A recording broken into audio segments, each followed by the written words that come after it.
She had the world at her feet until she walked into the wrong room. Hollywood's biggest star wasn't killed by a bullet. She was destroyed by ink. Al Capone didn't need to assassinate Clara Bow physically. He murdered her identity. The severe psychological toll ultimately drove her to abandon her career. This is how Al Capone ruined Hollywood's it girl without a gun. But long before the mob set their trap, the Hollywood machine had already primed her for the fall. Clara Bow was the undisputed it girl of the 1920s, generating millions for Paramount Pictures while projecting an image of ultimate carefree rebellion. But underneath the flapper dresses, she was a deeply traumatized survivor of childhood abuse, treated like an industrial asset by a studio system that worked her to exhaustion. Desperate for a release valve from the relentless cameras and controlling executives, she sought refuge in the underground speakeasies of Prohibition-era Los Angeles. She thought she was finally making her own choices. She did not realize these sanctuaries were secretly managed by the Chicago Syndicate. Al Capone controlled the liquor, the gambling tables, and the men who watched the Hollywood elite throw away their paychecks. Capone did not care about motion pictures. He cared about leverage. When his men saw Clara Bow's frantic energy and her desperate need to escape reality, they recognized a perfect target. A movie star of her magnitude was not just another gambler looking for a distraction. She was an unprecedented opportunity. If they could get her on the hook, the possibilities were endless. The order came down through the ranks. Let her play. Make her feel welcome. Make her feel untouchable. The speakeasy mobsters executed a perfect psychological trap. They manipulated the house mechanics to feed Clara small, intoxicating victories, giving her a false sense of control. Once the hook was set deeply into her routine, the odds shifted. Chasing her losses exactly as the syndicate anticipated, Clara signed lines of credit with smiling pit bosses until her small string of bad luck escalated into a catastrophic, insurmountable deficit. The period of grace was over. It was time for the collection. The back room of the speakeasy was completely silent. The jazz band playing out front was muffled, reduced to a dull, distant thud through the heavy reinforced doors. Clara Bow sat in a leather chair. Her hands were cold. The adrenaline of the casino floor had evaporated, leaving behind a sharp, metallic panic. The pit boss had not shouted. He had not threatened her. He had simply placed a hand on her shoulder and suggested they look at the ledger. She looked at the numbers written in neat black ink. They were impossible. She was the highest paid actress at the studio, generating unprecedented box office returns. But the figure at the bottom of the page dwarfed her contracts. She had gambled away money she did not possess. She had signed markers on the assumption that her winning streaks would return. They had not. The house had executed a perfect mathematical bleed. The door opened. Al Capone walked in. He did not look like a monster. He wore a tailored suit. He smelled of expensive cologne and cigar smoke. He did not carry a weapon. He carried an air of absolute, unquestionable authority. He sat across from her. He did not yell. He did not break the furniture. He spoke with the calm, measured tone of a bank manager reviewing a defaulted mortgage. He outlined her situation. She owed his organization a fortune. If the debt became public, the studio would invoke the morality clause in her contract. They would terminate her employment immediately. The press would devour her. She would be bankrupt, disgraced, and unemployable before the end of the week. He laid out the reality of her ruin with surgical precision. Clara panicked. She offered to sell her assets. She offered to sign over portions of her future salaries. She scrambled for a lifeline, desperately trying to negotiate with a man who already owned her completely. Capone held up a hand. He told her he did not want her money. He knew she could not liquidate her assets fast enough, and a payment plan was bad business. Capone offered to hold the debt indefinitely in exchange for her presence at his private gatherings, effectively leveraging her fame to entertain his associates. Capone was expanding his empire. He needed to secure supply lines, influence local legislation, and maintain the loyalty of the men who kept him out of federal prison. He dealt with corrupt judges, crooked police commissioners, and ambitious politicians. These men had money, they had power, but they were greedy and they were vain. Capone knew how to exploit vanity. He did not just offer them bribes, he offered them access to the untouchable. A week later, Clara Bow attended her first private gathering. It was held in a secure suite at a luxury hotel. The room was thick with smoke.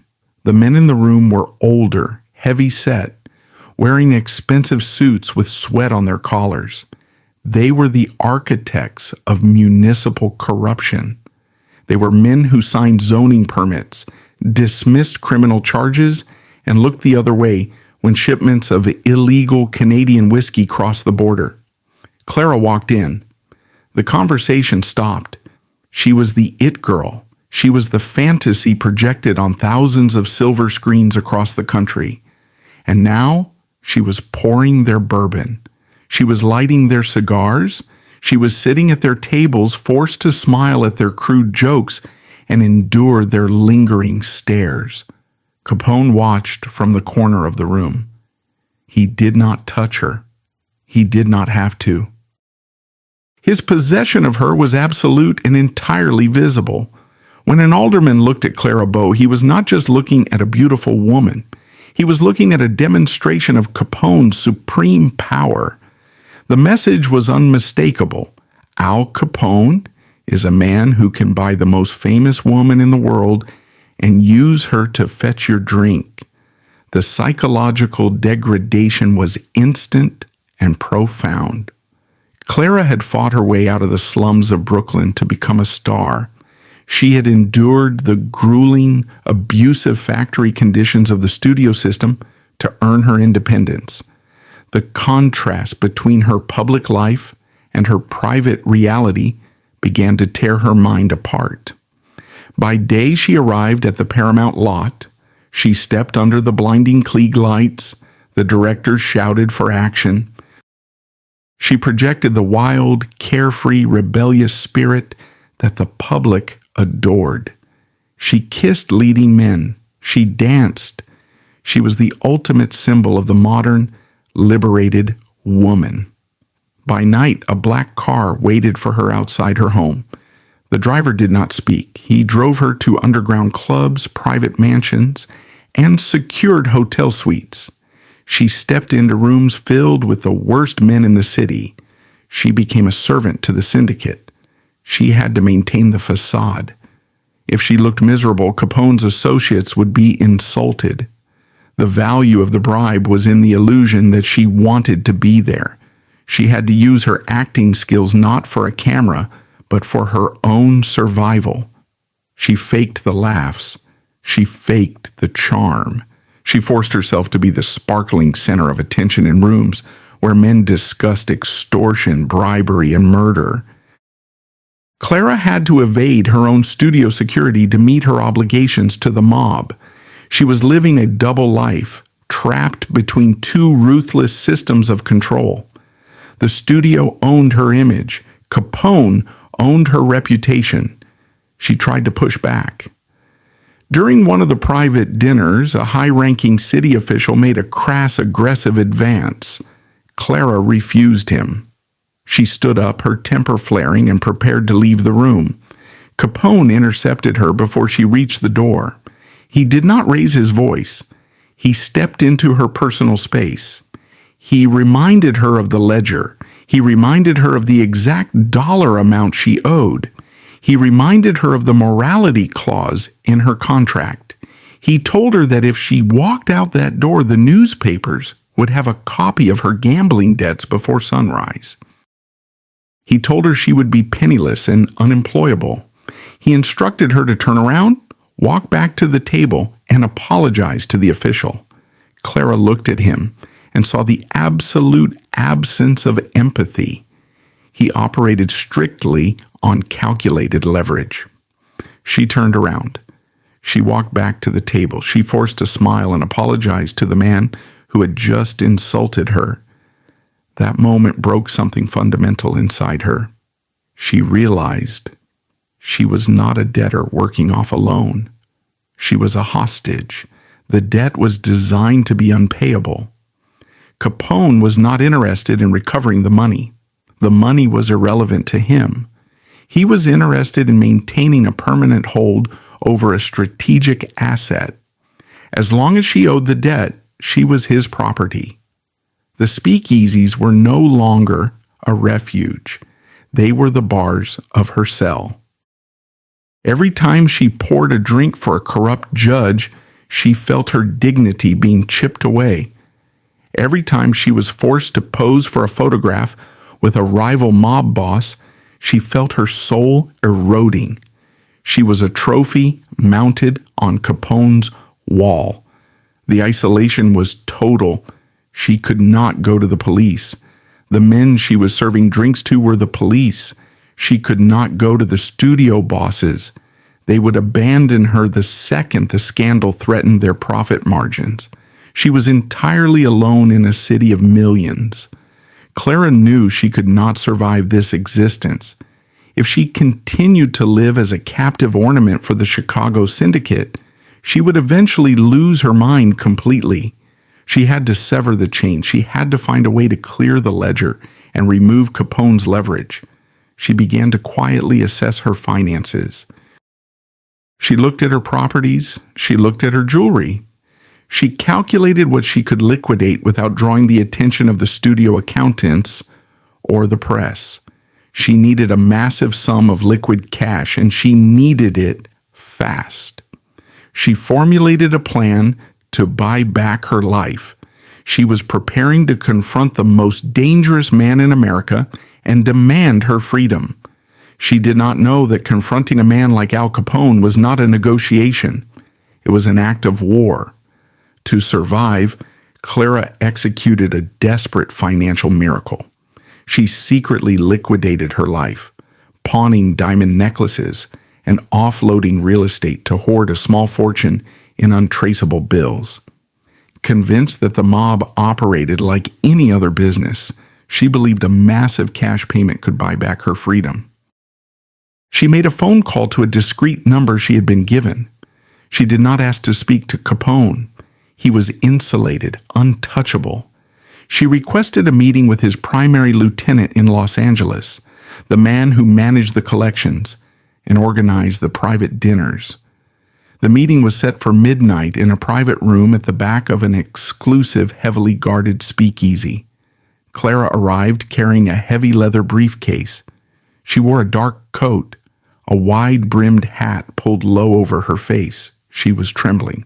She walked past the jazz band, past the crowded roulette tables where the trap had first been sprung, and was escorted by two silent, broad-shouldered men into the back room.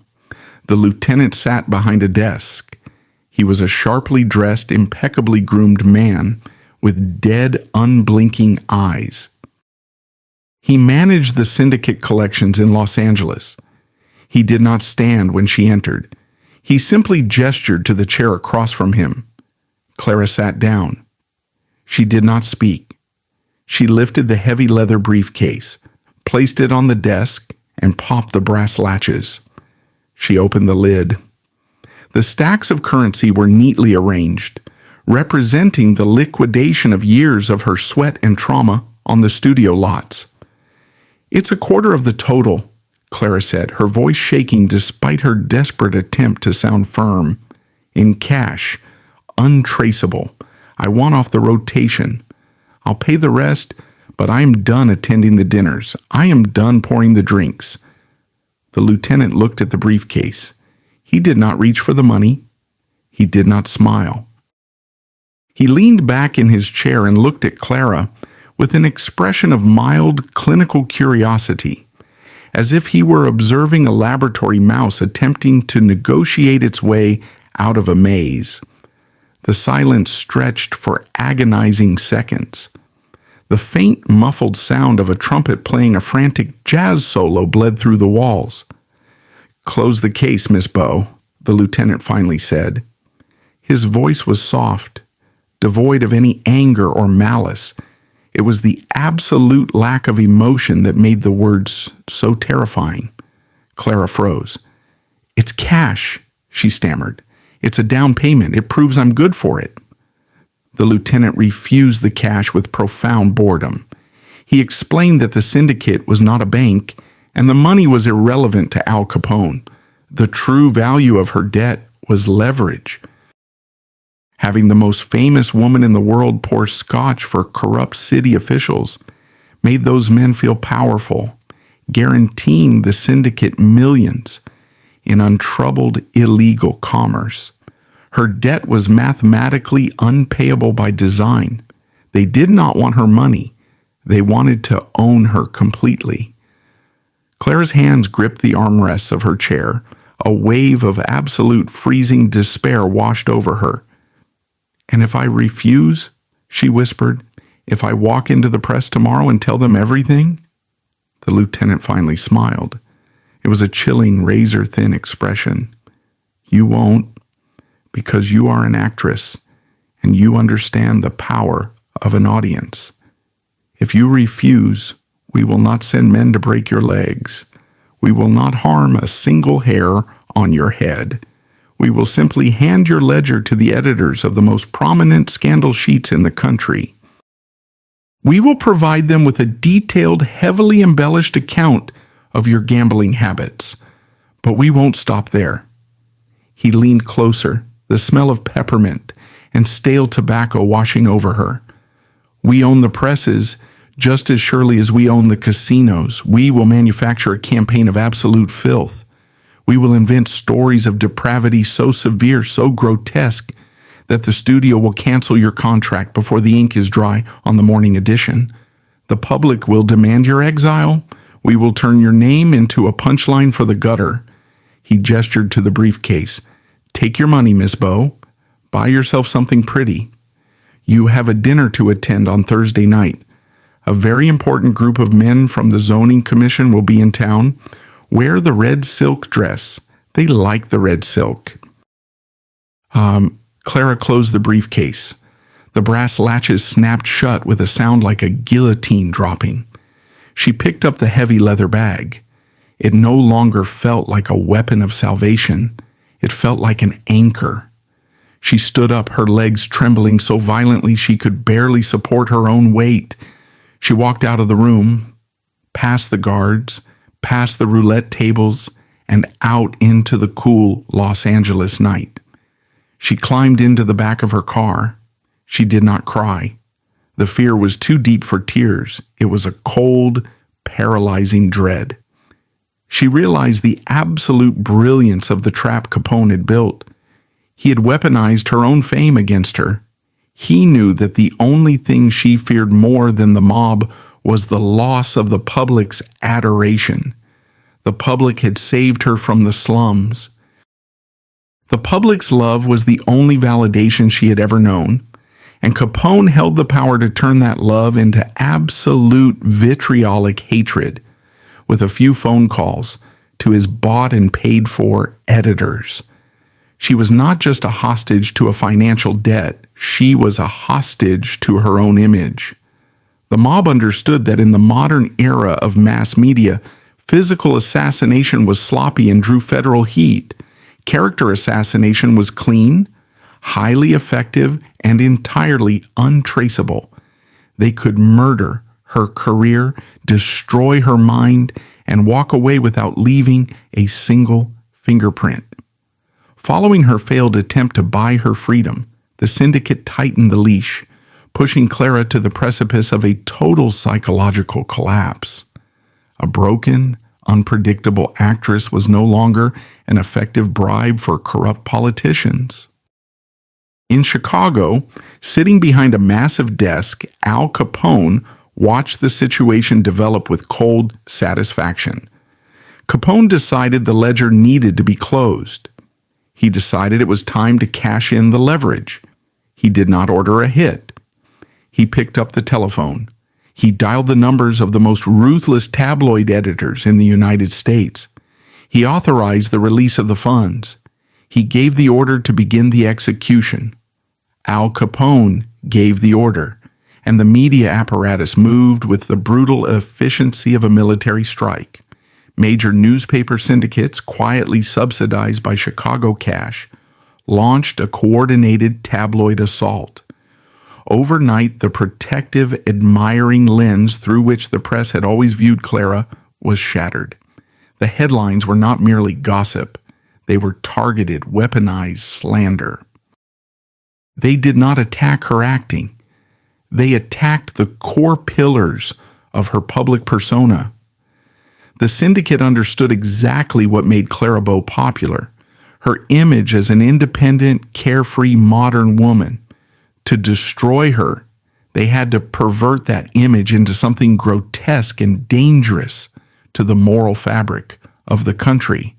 The first wave of articles focused on financial instability and alleged debts, planting the seed of irresponsibility. But by the third day, the narrative escalated into sheer character assassination. The tabloids published entirely fabricated accounts of depraved, drug-fueled parties at her Beverly Hills estate. They printed anonymous quotes from supposed insiders detailing a woman who was mentally unhinged, dangerous to work with, and fundamentally immoral. They invented scandals involving multiple men, framing her not as a liberated woman but as a predator. Clara woke up, walked to her front door, and found the newspapers piled on her porch. She read the headlines. The blood drained from her face. She recognized the precise, calculated nature of the attack. She remembered the cold words of Capone's lieutenant in the back room of the speakeasy. "We will manufacture a campaign of absolute filth. We will turn your name into a punchline for the gutter." A coordinated tabloid smear campaign began the following morning, embedding itself into the minds of millions of Americans. The reaction from the studio was instantaneous. Paramount Pictures operated on a strict risk-reward ratio. Clara Bow had been their most valuable asset, generating millions of dollars. But the studio executives were deeply paranoid men, terrified of civic morality leagues and government censors.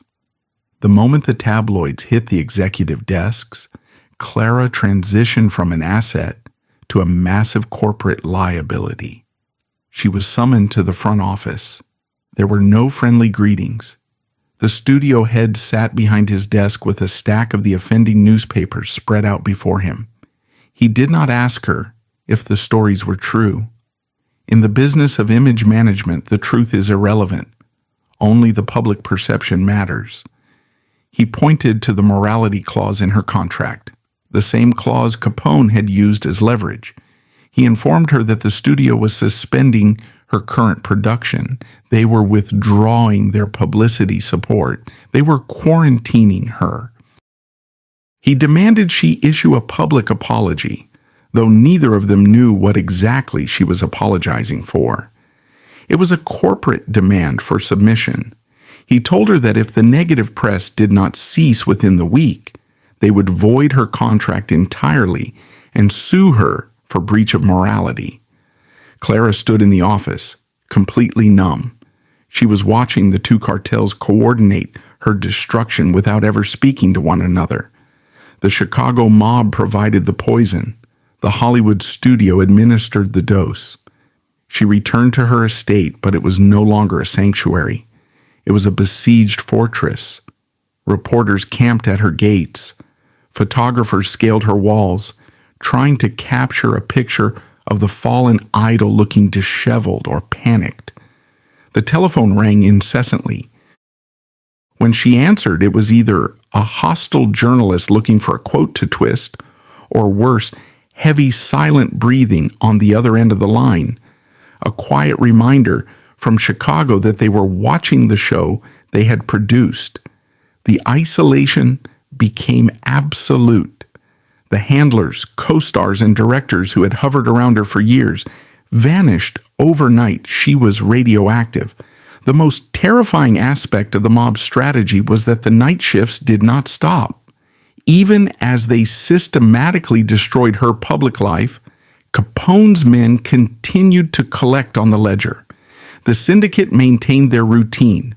She was continuously transported to underground venues, serving as a high-profile asset to secure municipal corruption, though the atmosphere in those rooms had fundamentally changed. Following the smear campaign, the corrupt officials no longer looked at her with awe, but with vulgar, condescending contempt. They treated her like the cheap pariah the tabloids claimed she was, forcing Clara to endure their amplified humiliation in total silence. The physical toll manifested rapidly. She stopped eating, relying entirely on heavy doses of prescription barbiturates. The fire in her eyes was extinguished, replaced by the blank, terrified stare of a hunted animal. The public, fueled by the relentless tabloid barrage, turned on her with a viciousness that shocked even the studio executives. It is a dark facet of human nature to build idols solely for the pleasure of tearing them down. The working-class audiences who had projected their own dreams of wealth and freedom onto Clara now projected their resentments onto her. They wrote thousands of hateful letters, delivering them to the studio gates. Civic organizations called for boycotts of her films. She could not walk down the street without being recognized, not with adoration, but with hostility. Strangers shouted insults at her from passing cars. The world outside her front door became a hostile, dangerous environment. She was entirely trapped. She could not go to work, she could not go outside, and she could not sleep. Her mind began to fracture under the sheer weight of the sustained psychological assault. She started suffering from severe auditory hallucinations. She would hear the clatter of the printing presses in the dead of night. She would hear the voices of the corrupt politicians whispering in her empty hallways. The boundaries between reality and the mob-induced nightmare began to dissolve. She realized that the lieutenant in the speakeasy had been absolutely correct. The mob did not need to fire a single shot to execute her. They did not need to leave a physical fingerprint on her body. They had simply taken the machinery of modern fame and thrown it into reverse. They were grinding her to dust using the very industry that had created her. In a moment of pure, desperate clarity, Clara understood that the debt was never meant to be paid and the smear campaign was never meant to stop. Capone was not trying to teach her a lesson. He was making an example of her. He was demonstrating to his rivals, to the politicians, and to the studio heads that his reach was limitless. He could take the most beloved woman in America and turn her into a pariah in a matter of weeks, without ever leaving his office in Chicago. There was no negotiation. There was no amount of cash that could buy her way out of a system designed to consume her entirely. The studio would not save her. They were already drafting the legal paperwork to sever her contract. The police would not save her. The police chiefs were the very men she was pouring drinks for in the underground speakeasies. She was looking at the end of her life as Clara Bow, the movie star. The mob had successfully foreclosed on her identity.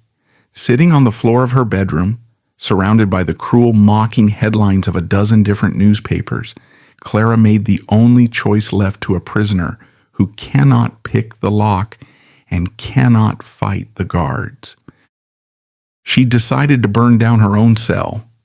She decided that if they were going to strip her of her career, her reputation, and her dignity, she would strip them of their leverage.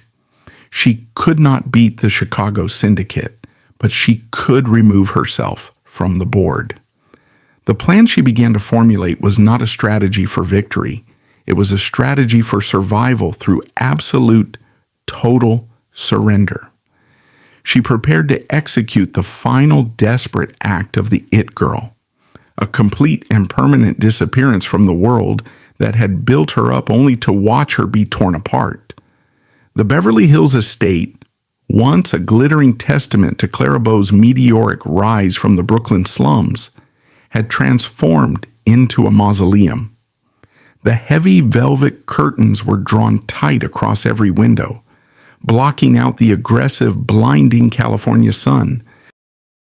The sprawling rooms, designed for lavish Hollywood parties and filled with expensive Art Deco furniture, were now consumed by a suffocating silence, broken only by the relentless, shrill ringing of the telephone. Clara did not answer it. She knew who was calling. If it was the press, it was an ambush. If it was the studio, it was a threat. And if the line fell dead silent the moment she picked up the receiver, it was the Chicago Syndicate, reminding her that the walls of her fortress were made of paper. She sat on the floor of her bedroom, wrapped in an oversized robe, staring at the floorboards. The concept of survival had fundamentally shifted in mind. A week ago, survival meant finding enough untraceable cash to appease Al Capone's lieutenants. It meant begging the studio executives for an advance. It meant fighting to keep her name in the marquee lights. But the brutal, coordinated media assault had vaporized those options. The tabloids had successfully executed the character assassination. Her name was no longer a golden ticket to box office millions. It was a toxic brand, synonymous with fabricated depravity and carefully engineered scandal. Clara realized that fighting the Syndicate was a mathematical impossibility. The mob controlled the debt, the press, and the politicians. To continue fighting was to allow them to grind her psychological bones to dust over a period of years. She understood with a chilling clarity that cut through her exhaustion the true nature of blackmail. A blackmailer's power relies entirely on the victim's desire to protect something of value, a career, a reputation, a public image. Capone was holding her career hostage. Therefore, the only way to disarm the bomb was to voluntarily destroy the hostage. If she had no career left to protect, the mob's leverage evaporated. If she voluntarily stepped off the pedestal, the tabloids would have no idol left to tear down. The Syndicate could not threaten to ruin a woman who had already ruined herself. It was a strategy of absolute devastating surrender. She was going to commit professional suicide to save her own biological life. The decision brought a strange, cold peace to her fractured mind. She stopped crying. The frantic, manic energy that had driven her for weeks settled into a grim, methodical focus. She was no longer trying to save Clara Bow, the it girl. She was trying to save Clara, the human being. Her first step in the execution of her own exile was to sever the tether to the Hollywood machine. The studio was the mechanism that kept her in the public eye, and as long as she was in the public eye, she was a valuable asset to the mob. She had to cut the cord. She dressed carefully. She did not wear the glamorous, form-fitting fashion that the public expected from her. She wore a dark, conservative suit, a high-collared blouse, and a wide-brimmed hat with a veil that obscured her face. She looked like a widow attending a funeral, which in a professional sense she was. She ordered her driver to take her to the Paramount lot one last time. Bypassing her dressing room, she walked directly into the studio head's office. Before the executive could issue another stern warning about morality clauses, Clara spoke with a flat, emotionless voice. "I am breaking my contract."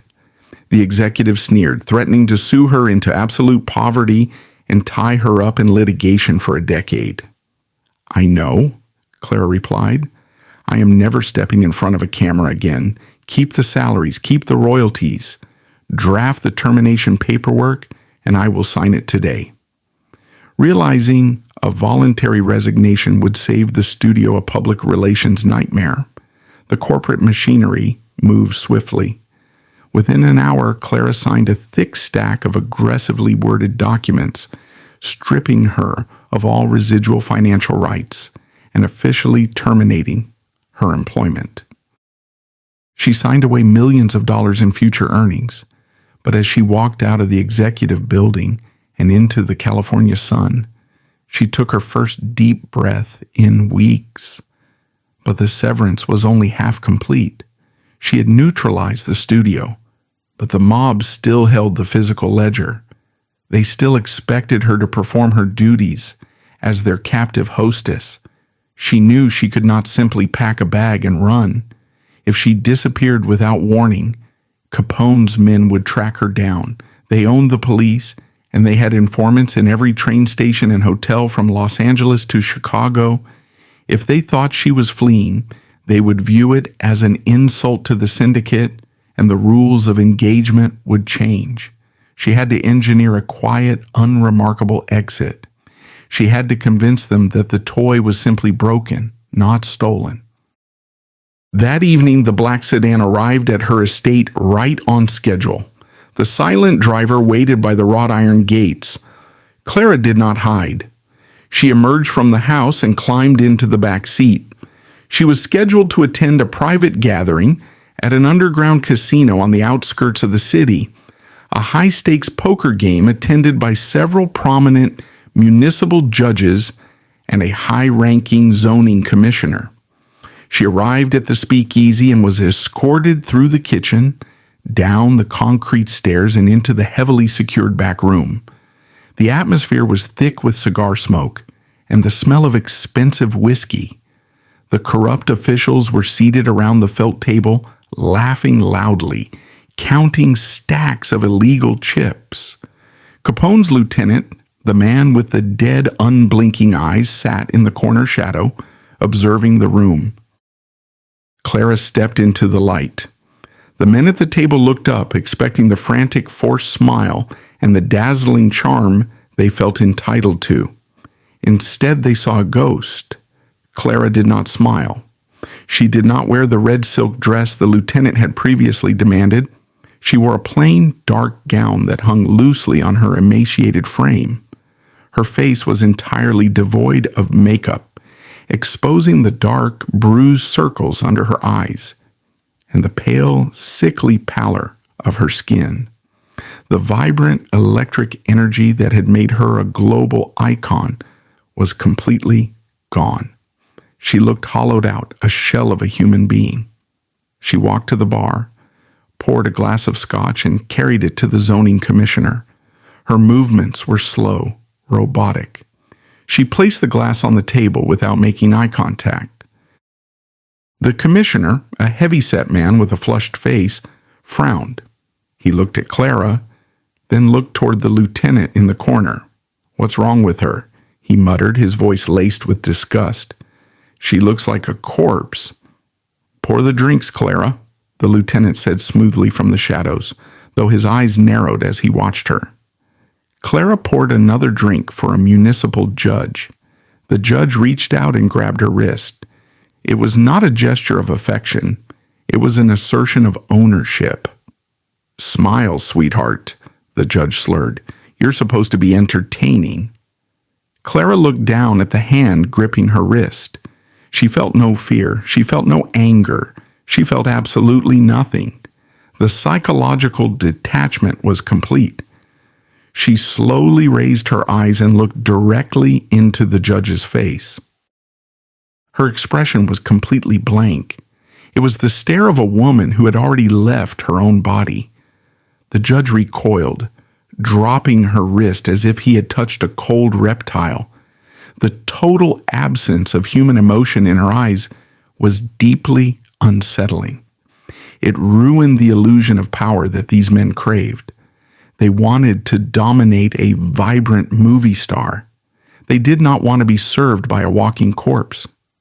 The atmosphere in the room soured immediately. The men felt uncomfortable, confronted by the physical manifestation of their own cruelty. Clara stood in the corner of the room for the rest of the evening. She did not speak.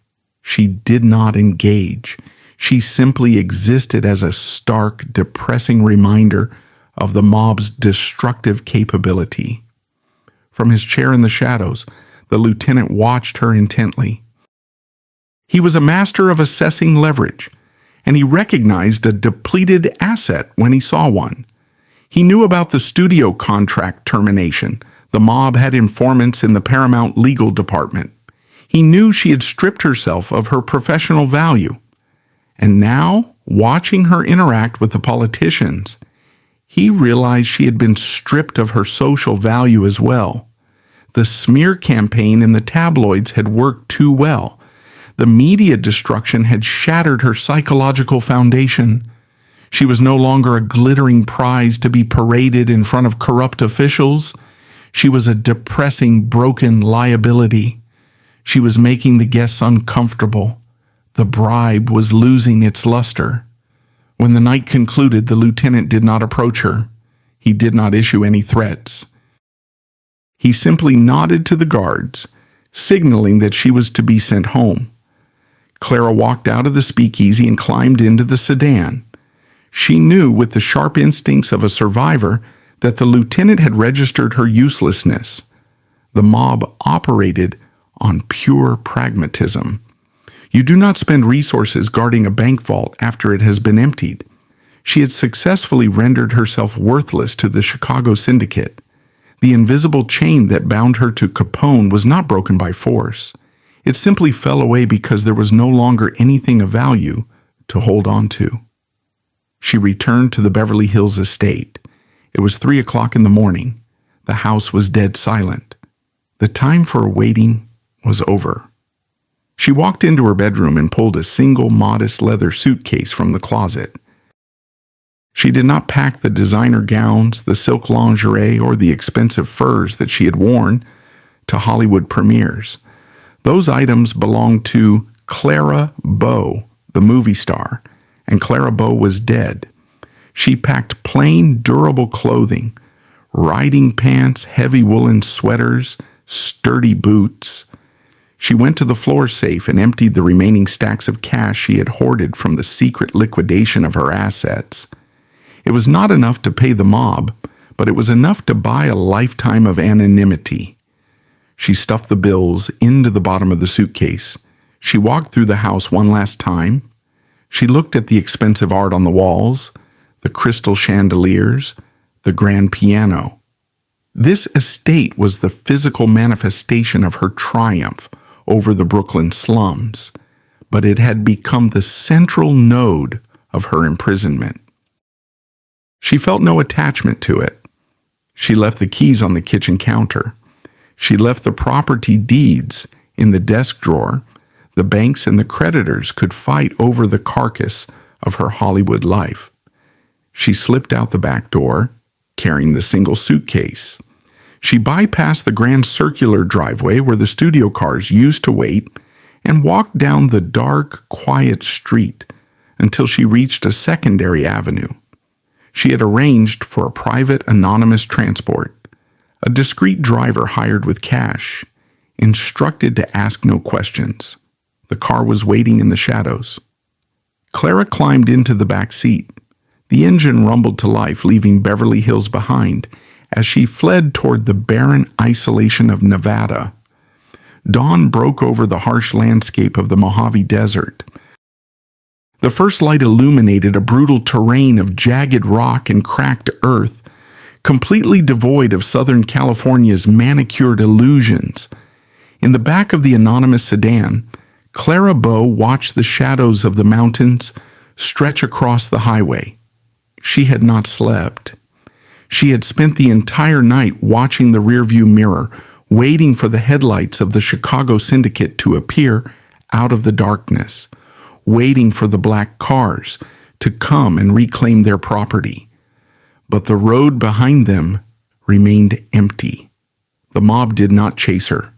By midday, the car turned off the paved highway and onto a dusty, unpaved road that cut deep into the arid wilderness of Nevada.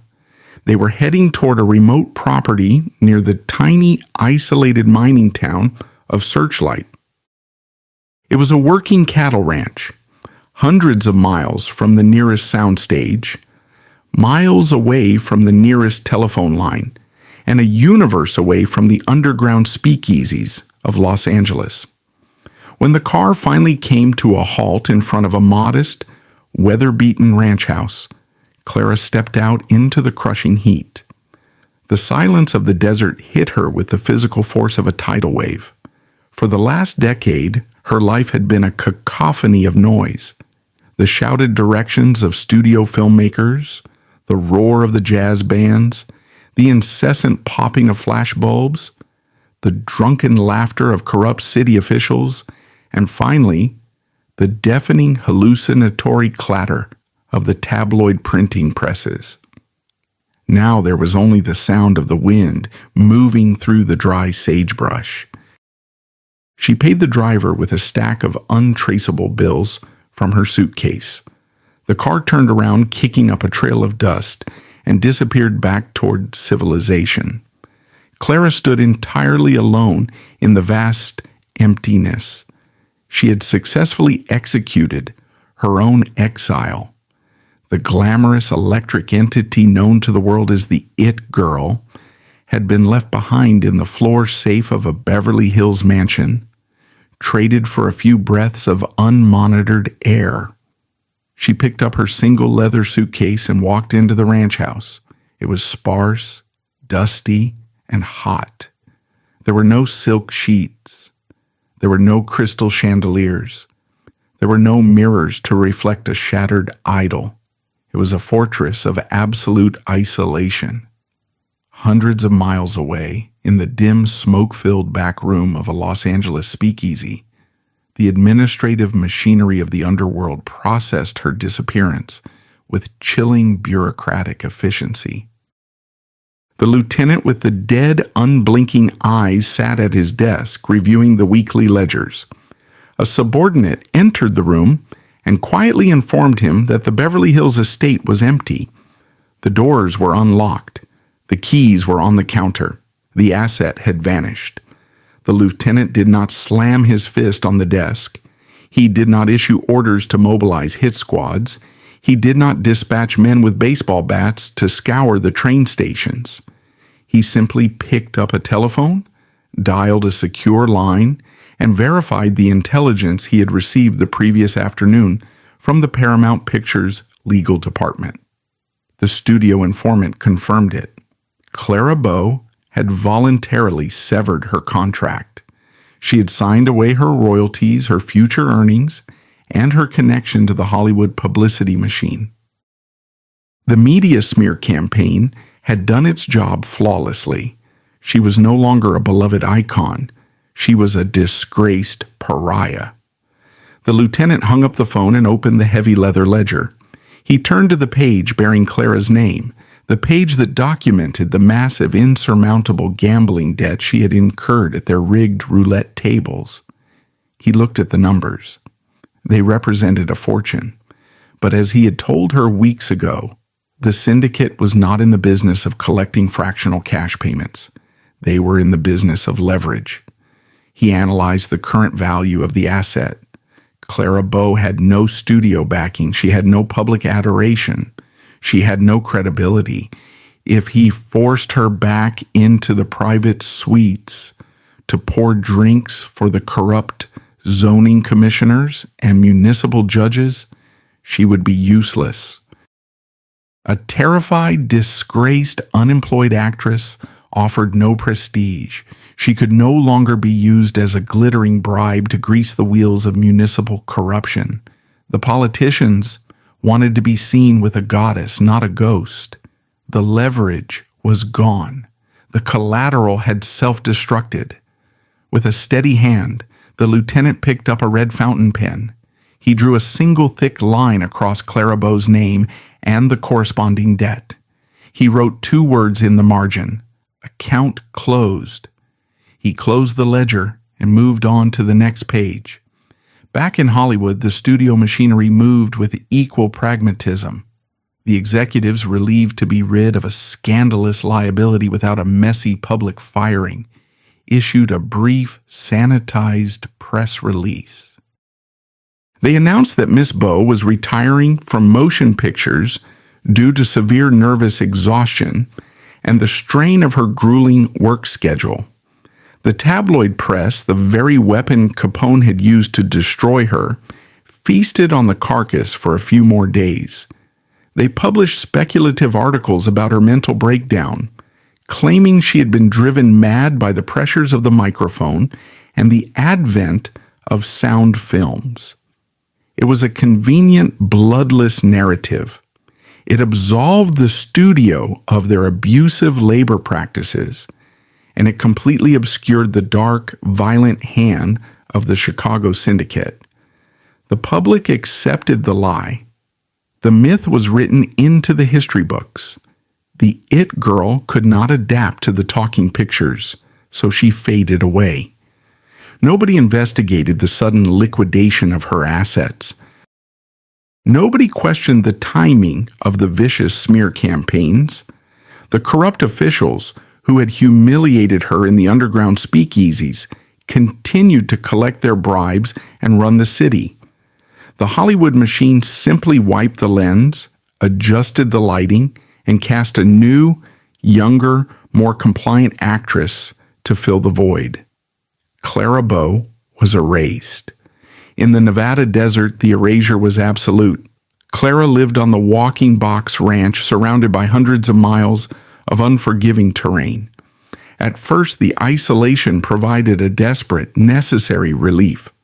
There were no ringing telephones. There were no cameras. There were no men in tailored suits waiting in the shadows. She learned to ride horses. She wore denim and heavy boots. She let her skin burn in the sun. She tried to scrub the Hollywood grease paint from her pores and the stench of the speakeasies from her memory. But trauma does not respect geography.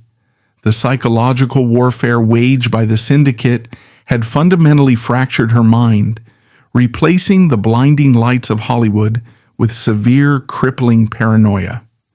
Even at the remote Walking Box Ranch with her husband Rex Bell, Clara lived in constant anticipation of a knock on the door from Capone's men. The isolation she chose as a shield transformed into a prison, accelerating her mental decline. Clara Bow spent the majority of her adult life institutionalized or living in profound medically supervised isolation. The woman who had defined the Roaring Twenties, who had symbolized ultimate freedom and unbridled joy to millions of women, lived her final decades trapped in the claustrophobic confines of her own fractured mind. While Clara withered in the desert, the architect of her destruction eventually faced his own quiet downfall. Imprisoned for tax evasion and ultimately dying of disease in 1947, Al Capone never faced a tribunal for the lives he ruined. He never had to answer for the psychological torture he inflicted on Clara Bow. The ledgers of the underworld remained permanently unbalanced. Clara outlived her tormentor by 18 years, but it was not a victory. Her existence was a prolonged, quiet agony. She died in 1965 in a Los Angeles sanitarium at the age of 60. Her passing was noted by the press with a brief wave of nostalgia. They printed the old photographs of her in flapper dresses, highlighting her wide, expressive eyes and her Cupid's bow lips. They called her a tragic casualty of the transition to sound films. They repeated the sanitized, studio-approved myth one final time.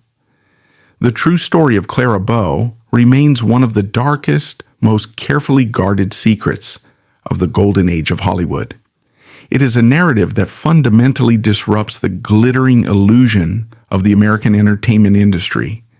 We are conditioned to believe that fame is a shield, that wealth buys autonomy, and that the stars we project our dreams onto are somehow insulated from the brutal realities of the world. Clara Bow's life proves the exact opposite. Her unprecedented fame was not a shield. It was a beacon that attracted the apex predators of the 1920s. Her wealth did not buy her autonomy. It made her a lucrative target for a mathematically rigged extortion scheme. But Clara Bow was not merely a passive victim. In the final, most terrifying hours of her ordeal, she made a choice that required an unimaginable level of courage. Cornered by the most dangerous criminal syndicate in the history of the United States, facing a lifetime of psychological servitude to corrupt politicians, she did not surrender her soul. She surrendered her crown. She looked at the empire she had built, the millions of dollars, the global adoration, the escape from the poverty of her youth, and she burned it to the ground to deny the devil his leverage. She understood that Al Capone could not blackmail a woman who had nothing left to lose. She walked into the desert and paid the ultimate price for her freedom. She traded the bright, blinding lights of Hollywood for the dark, terrifying corridors of her own traumatized mind. She sacrificed her legacy to save her humanity. Clara Bow's surviving films document an era she defined, masking the severe psychological toll exacted by the very industry that commodified her. Her true legacy remains a chilling testament to a system that measured human life in ledgers and leverage, where the only escape was to walk away entirely.